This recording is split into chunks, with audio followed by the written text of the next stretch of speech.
it should just be the norm. There's so many other things where people prepay or have to give deposits and things. Like, I just think, why aren't restaurants that? The costs are so significant, and the margins are so thin. It can really cripple the business if people no-show. Like, you speak to other businesses that they have up to 20% no-show rate. It's just it's like pretty disgusting, really.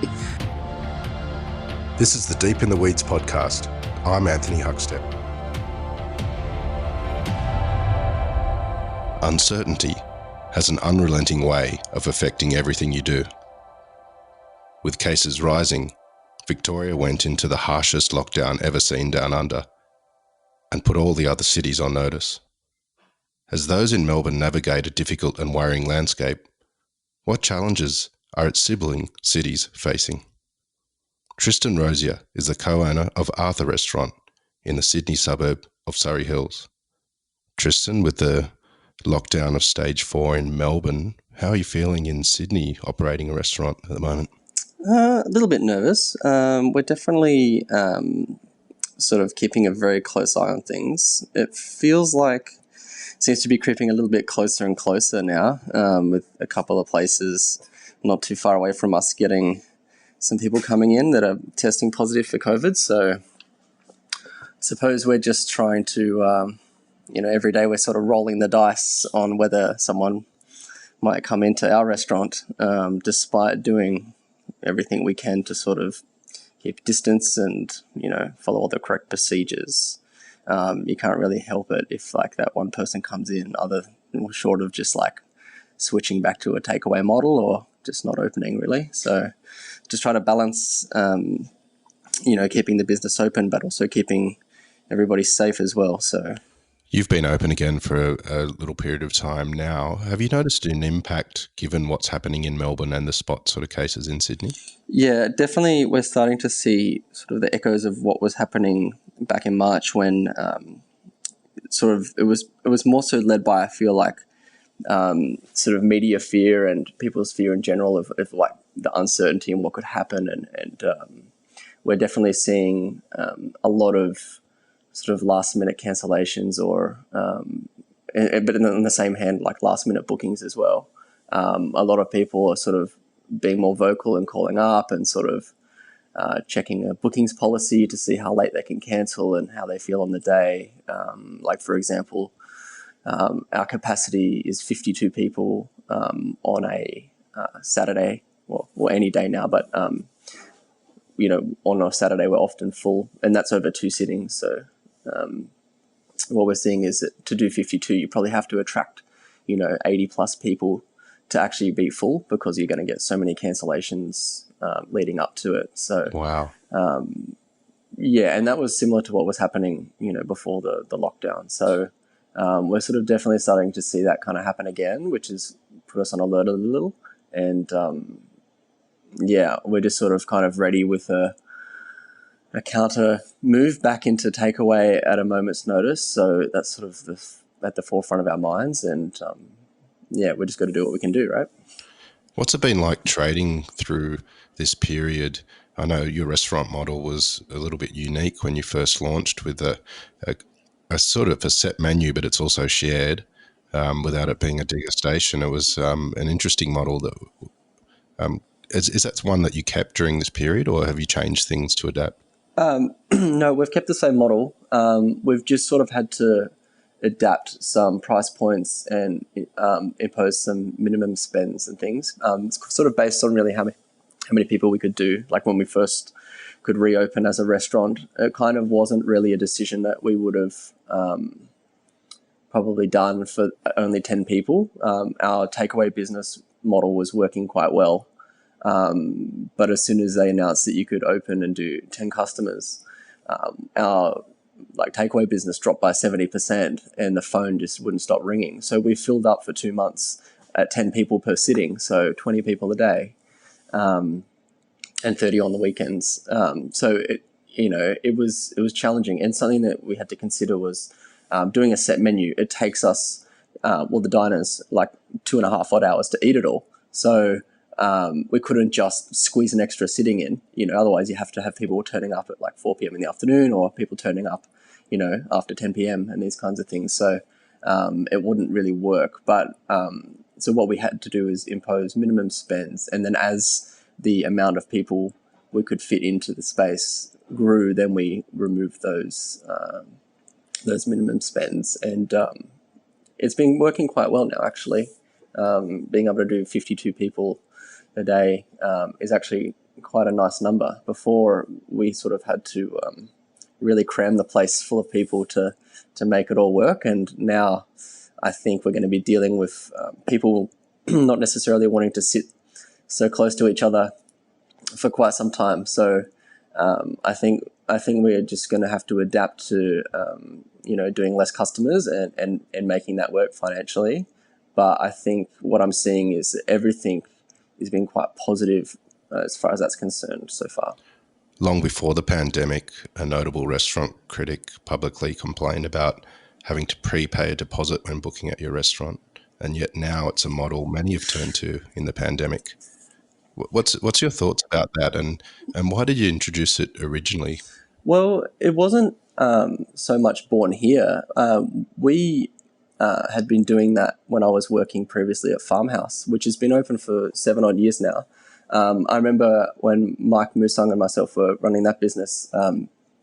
He still owns it, but I'm no longer involved there. But we had a situation where we had a table of 20, which is basically, it's the whole venue there is 20 seats, and they booked the whole place and did a no-show on a Saturday night, and we were just like just absolutely crippled. So that happened on in our first month, and then we basically from that point started taking their credit cards and things, and it has worked very well ever since. I mean, what it does do is people who aren't willing to give the details, well, you don't take their booking, and then they weren't likely to be actually turning up in the first place, because what's the deal? Like, if all you have to do is give us 24 hours notice to cancel if you want to cancel. So, it's not that big of an ask. It's just a sort of courtesy.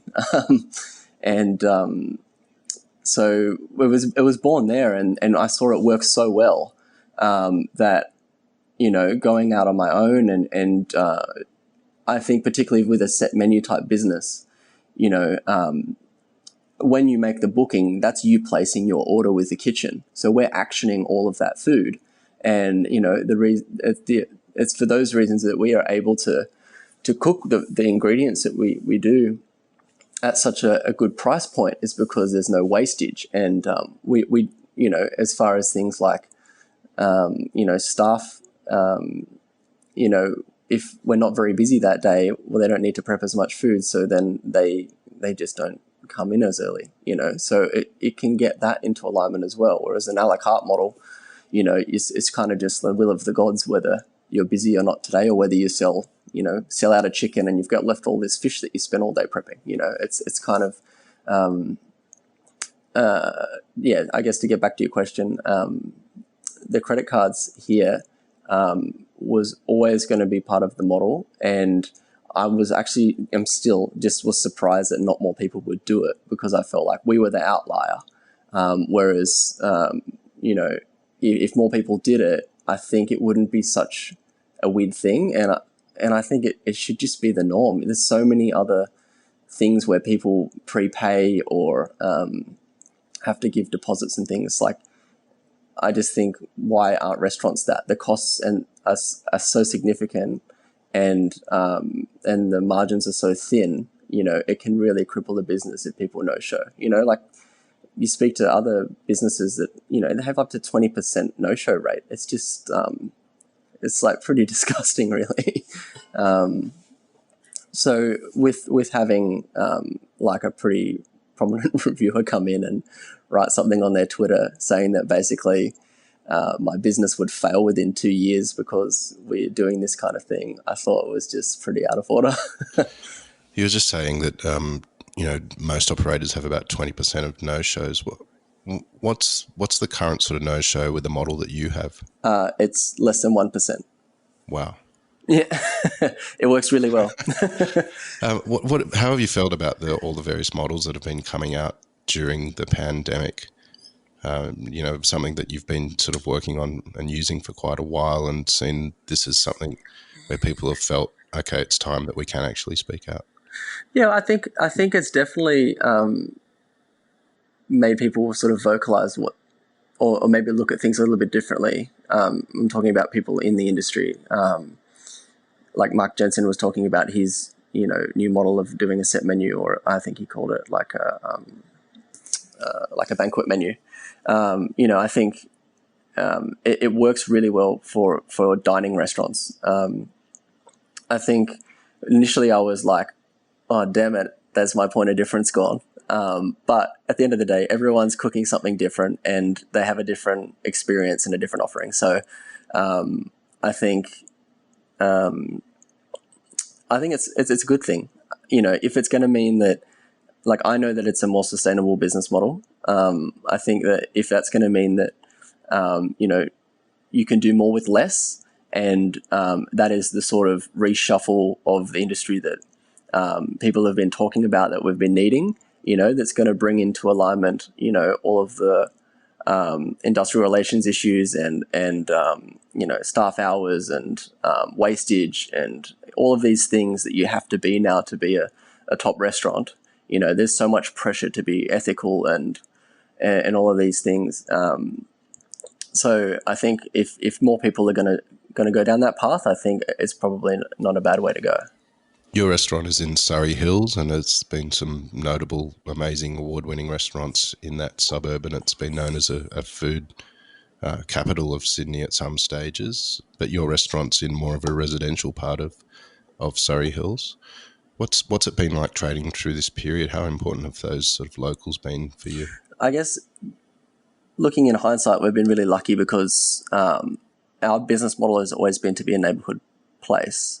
I've always wanted it to be somewhere where you could come and celebrate, where if you had your relatives come from out of town, or, it was date night, or whether it was a birthday or something, you didn't have to go to a big city restaurant to have a good meal. You could have that right at your doorstep. And I guess now more than ever, all of those locals are getting behind it, and, people that are stuck at home, even now that you can come out to a restaurant, I suppose, like there's still, people are definitely at home more often.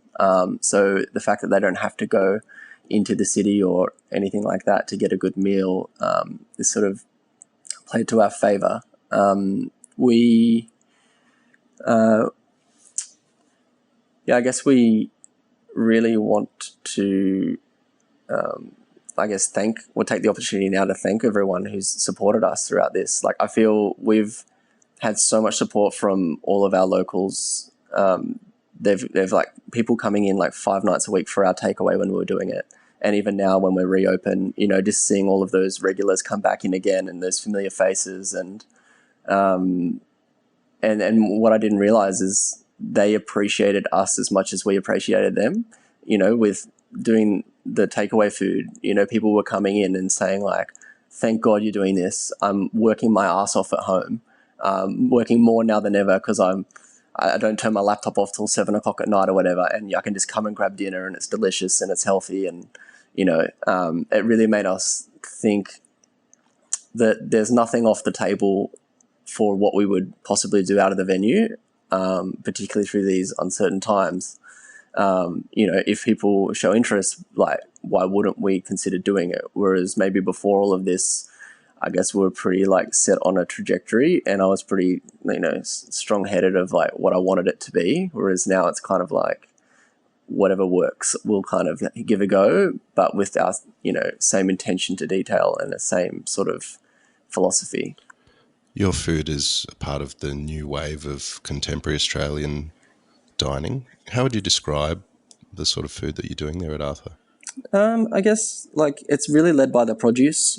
We try and just cook simple, like quite simply, but just have a bit of like finesse. So just actually sort of take the time and apply the techniques that will give us the best result. And just, it requires a fair bit of testing, and often sometimes,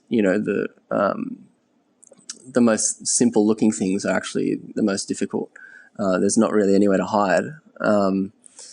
We always, I think it's sort of beating an old drum. Everyone's sort of saying like it's hyper local produce and all of this stuff, but it just makes sense to use that. I mean, to me, that's like the obvious thing. We just want to cook what's good at the time, and we just want to cook things that we enjoy to cook and enjoy to eat. And, if it's a pain in the ass, we'll just take it off the menu because it's too hard.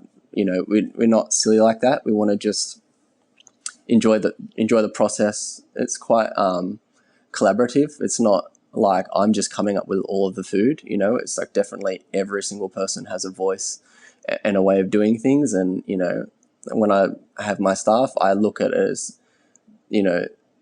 everyone's got a brain and everyone's worked in all these amazing places. Like, surely these people have seen techniques that I've not seen, so why not apply those as well, and I can learn something too.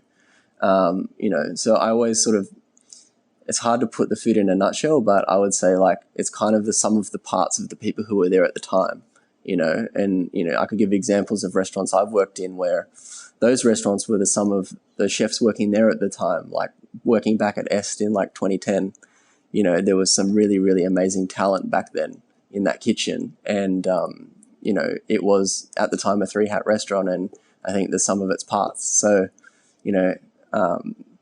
the food at Arthur will continually change based on who's working here and those influences. So it's really a team effort, and I think we just want to keep it simple and delicious and quite light. I think now people are really not super into eating heaps of meat and that kind of thing, but what they do eat, they want to eat really high quality. Whether it's fish or seafood or meats, ducks, whatever. People want to eat a lot more vegetables, but they want to eat those meats, but super high quality and less of it. So we're definitely preparing a lot more vegetables, which is quite enjoyable and challenging. I think vegetables are quite tricky, so it's quite enjoyable. You said you'll do whatever works at the moment. What's something that you've done during the pandemic that worked that you never thought would work? Interesting. So the takeaway model, I was kind of like in the beginning, like I remember we sort of sat down. I had a really honest conversation, like I'm sure a lot of other business owners did at the time, about what we would do during the lockdown. And it was kind of like, well, there's two options here, guys. We can just sort of sit on the sidelines and do nothing, or we can try a takeaway model. And what do you guys think about that? And of course, all of my staff that are from overseas who aren't eligible for JobKeeper and things were like very keen to do something. So, which I was kind of surprised about. And we decided to do the takeaway thing. And at that point, it was like, okay, if we're going to do it, we've got to go head on into this thing. And it was probably like 3 days of like just sheer panic and running around trying to assemble everything, and suppliers not supplying things and having to drive halfway around town to get everything to launch this takeaway model, which I had no idea would work. And of course it did pretty well in the end. And it was just constantly like every day was just like just trying to make it happen and trying to make it work. It's like in the kitchen we have is so small and not really kitted up to be cooking like 100 meals, and each meal feeds 2 people, 200 odd people a day. We had to buy things like a paddle to stir like the sauces in the stock pot and things, like literally stand on a ladder and like stir this with like a 1.5 meter long paddle. Like I've never done that.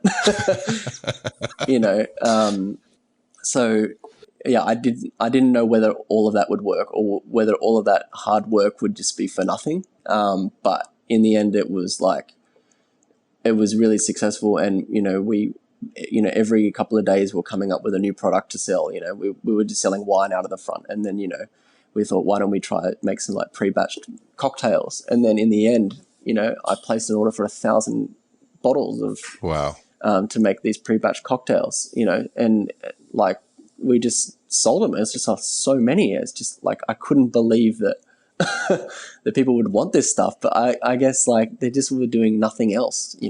Some people were still working from home and earning money and just like were just so bored out of their brain that they were just, I guess, trying to make their own entertainment somehow. And those cocktails might have helped. You mentioned how important quality produce is that underpins your cooking. How important have the relationships with your suppliers and producers been during the pandemic? Yeah, that's it's been pretty important actually. To give you an example, managing our relationship with Vix was pretty important because that was what allowed us to do the takeaway, was being able to get our hands on a lot of meat and things, and same with our veg suppliers. So they just flat out stopped delivering. So we had to go and pick up all the meat like twice a week. I'd fill up my little Volkswagen Golf to the roof. It would be sagging in the rear full of 80, 90 kilos of meat for the week, and it's pretty sketchy. But like everything was just went straight back to paying cash straight up, or paying for it when you received it or picked it up.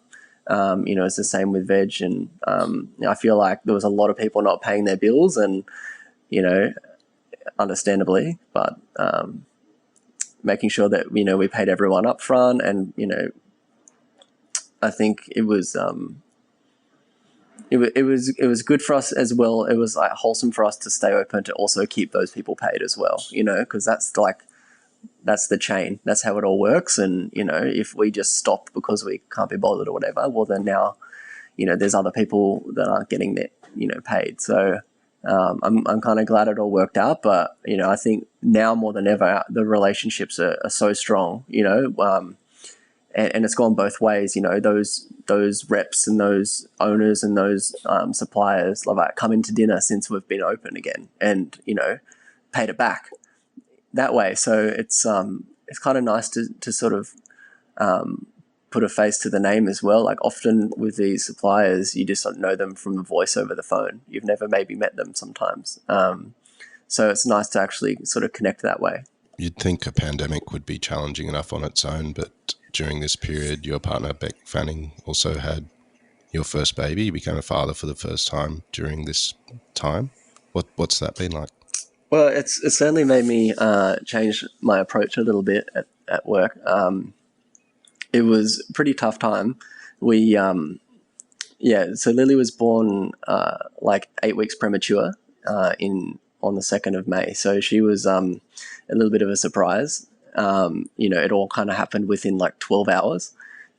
So it went from like, it's a pretty funny story. So it went from like, finishing up at the restaurant, like going to get into bed to go to sleep that night, and then having to go to the hospital, and then like an hour later, like, oh, guess what, you're going to be having a baby. And then I remember thinking like the next day as well was like we had sold like 100 meals of this like bolognese. It was like with fresh pasta, and I just like sent my restaurant manager a text message like, and what was actually quite funny was like the few texts I sent her at like 3:00 in the morning, she didn't get until like 7 a.m. the next day. And it was just like, here's the phone number for this supplier. Here's the phone number for my friend who's a chef who's going to help. And then like, here's a picture of Lily. She was just born. It's just in that order. So obviously I had to just immediately not be at work and just be sort of at the hospital. And then, thankfully, I had some people come and sort of help out in the kitchen and all that sort of thing. And the team just like really pulled it together and did an amazing job. That day, they actually had to roll out. My sous chef, Kevin, is like just such a machine. He rolled out like 60 kilos of fresh pasta on a domestic pasta rolling machine. It took like 6 hours. So unfortunately I wasn't there for that, but that was one of the sort of the dark days of takeaway. But yeah, having Lily early meant that she spent the first month of her life in hospital. So we would, spend as much time there as we could, but because of COVID, you could only have one parent at the hospital with her at a time. So Beck and I had to take turns And for the first month, we never actually saw her together, so that was quite challenging. But it's definitely made me look at my sort of work-life balance a little bit more now. And it just seems like doing less customers at kind of a higher price point really has brought a lot of things into alignment. Before, when we first opened, our menu was like $70, and for doing 10 dishes with the ingredients we used, that was like we had to like pack this place full of people, which was like stressful enough just trying to attract that many people. So doing less customers, we can do a better product, not that much more expensive price, and we can all work less, which means I can spend time with Lily. I'm actually taking a night off a week now, which I never did before. So it's really made me hand over a lot of sort of responsibility to the staff, and they're just taking it with strides. They're really performing and actually enjoying more responsibility. So I think, and contributing more because of it. So I think it's like actually COVID and becoming a dad, I think it's all made me, it's like it all come at once, but it's really made me like sort of smack me around the head and sort of think that like there has to be a smarter way to do this, and rethink a lot of things. And now I can sort of just sit back and sort of observe a bit more and be a bit more strategic rather than just making decisions on a whim, and just not being completely exhausted all the time. I think it's just, sometimes you need to shake up to sort of, see the light, and it's certainly, we've definitely had that. So it's been good. There's been a few people on the series that have described this period of time as a chance to be a great corrector in the industry. And given the changes that you've had personally and your perception and changes in regards to how you operate your restaurant, do you think that's going to happen across the board with restaurants? I think it'll have to. It'll have to, because when you start to see people like make change, and that echoes through the industry, others will have to follow suit, or no one will work for them. Maybe now that chef shortage might be less of an issue than it used to be, but I think there's still a finite amount of people who are in the industry and are skilled craftsmen at what they do. So I think everyone's sort of changing models and making people work less, and focusing more on what you do well, and not trying to just make decisions on a whim. I think it'll end up going in a direction where everyone will have to follow suit. Otherwise, you just won't have anyone, or you won't be able to compete because you'll be outplayed, I think. A little earlier you mentioned about the vision of your restaurant at Arthur, being a part of the local community, but also somewhere where people go to celebrate that's not in the city. Has that model changed, do you think, moving forward? What's your thoughts about the next couple of years with the restaurant? Yeah, I definitely think, we're not going to have tourism for a long time, and thankfully that wasn't a huge part of my kind of business anyway. I feel like if we've always wanted to be here for decades. We want to be an institution. We've signed a very long lease, and I would like to double down on that at some point. But I think that requires a group of people that enjoy what you do for a long period of time. So that requires people who live locally or are close by to continue to enjoy that place again and again. So as far as what we look to do into the future, I think it's more of the same, but it's just continually refining what we do. I think a really good example of someone who's mastered that is the guys at Sixpenny. I think like they have started with an idea, and it's still the same idea, but they've just like cleared away and refined and like really honed in on what that is, and just absolutely nailed it. And you can see their progression over they've been there like nearly 10 years now or something like that. And it's just razor sharp now. It's just so good.